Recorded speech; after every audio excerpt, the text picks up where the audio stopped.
আগের একটা ভিডিওতে আমরা শিখেছিলাম কিভাবে পূর্ণবর্গ সংখ্যার বর্গমূল নির্ণয় করতে হয়। আজ আমরা এই ভিডিওর মাধ্যমে শিখব যে পূর্ণবর্গ সংখ্যা নয় এমন সংখ্যার বর্গমূল কিভাবে নির্ণয় করতে হয়। ছোট্ট একটা ফর্মুলার মাধ্যমে এইটা করা সম্ভব। তো আমরা দেখে নেব। নির্ণয় করার আগে আমরা কিছু সংখ্যা নিয়ে নেব। সাপোজ ধরে নিচ্ছি আমি √15 আর একটা আমি নিচ্ছি √7। তো এই দুটি সংখ্যার আমরা বর্গমূল নির্ণয় করব। তো ফর্মুলাটা কি? ফর্মুলাটা হচ্ছে √a প্লাস অথবা মাইনাস b/2√a। ক্লিয়ার? এই ফর্মুলাটার মাধ্যমে আমরা কিন্তু যে কোনো পূর্ণবর্গ সংখ্যা নয় এমন সংখ্যার বর্গমূল নির্ণয় করতে পারবো। প্রথমেই √15কে আমরা ভাঙবো দুটো পার্টে। √15-এর কাছাকাছি পূর্ণবর্গ সংখ্যা কি? 16। তাহলে আমরা 16কে নেব। 16 থেকে কত বিয়োগ বা যোগ করলে 15 আসে?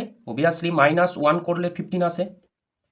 এবার এই যে ফর্মুলার যে এ বি আছে, এই 16কে আমরা এ ধরবো এবং 1কে আমরা বি ধরবো। ঠিক আছে? এরপর ফর্মুলায় আসি। √a, এইবার যে এইখানে প্লাস আর মাইনাস সাইন আছে, এইটা ডিসাইড করবে এই 16 এবং 1-এর মাঝে যে সাইনটা আছে সেই সাইন। তাহলে এদের মধ্যে যে সাইন আছে সেটা হচ্ছে মাইনাস, সেই অনুযায়ী এখানেও কিন্তু মাইনাস সাইন বসলো। তারপর b/2√a। ক্লিয়ার? এবার ইনপুট করে দেখি √a। তাহলে আমি a এর মান কত? 16। তাহলে 16 মাইনাস এটা কত হচ্ছে? b এর মান হচ্ছে 1 লিখলাম। 2√a এর মান হচ্ছে 16। ক্লিয়ার? এরপর এটা হচ্ছে 4 মাইনাস 1/2 ইন্টু 4। ওকে, এরপর আমি এই পাশে আসি।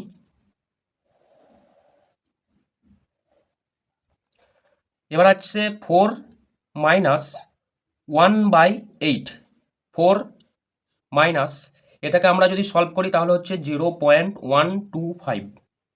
এরপর কত হবে? 4 মাইনাস এটাকে আমরা যদি মাইনাস করি, তাহলে হয়ে যাচ্ছে 3.875। তাহলে √15 এর বর্গমূল হচ্ছে 3.875।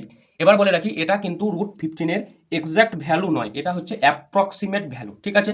অবশ্যই এটা মনে রাখবে, এটা কিন্তু অ্যাপ্রক্সিমেটলি ভ্যালু। এবার আসি √7-এর ক্ষেত্রে। √7 যদি আমরা সেমভাবে করি, √7-এর কাছাকাছি যে পূর্ণবর্গ সংখ্যা সেটা কত? 9। তাহলে এটাকে আমরা ভাঙবো 9 থেকে কত মাইনাস করলে 7 আসে? অবভিয়াসলি 2। এবার এটা হচ্ছে এ আর এটা হচ্ছে বি। ক্লিয়ার? এবার ফর্মুলা ইনপুট ডিরেক্ট করছি। তাহলে আমি যদি ফর্মুলায় ইনপুট করি, দেখো √a মাইনাস b/2√a, তাহলে এখান থেকে a এর ভ্যালু আমার হয়ে যাচ্ছে 3 মাইনাস b এর ভ্যালু হচ্ছে b এর ভ্যালু হচ্ছে 2, b এর ভ্যালু 2, আর নিচে 2√a করলে হয় 6, তাই তো?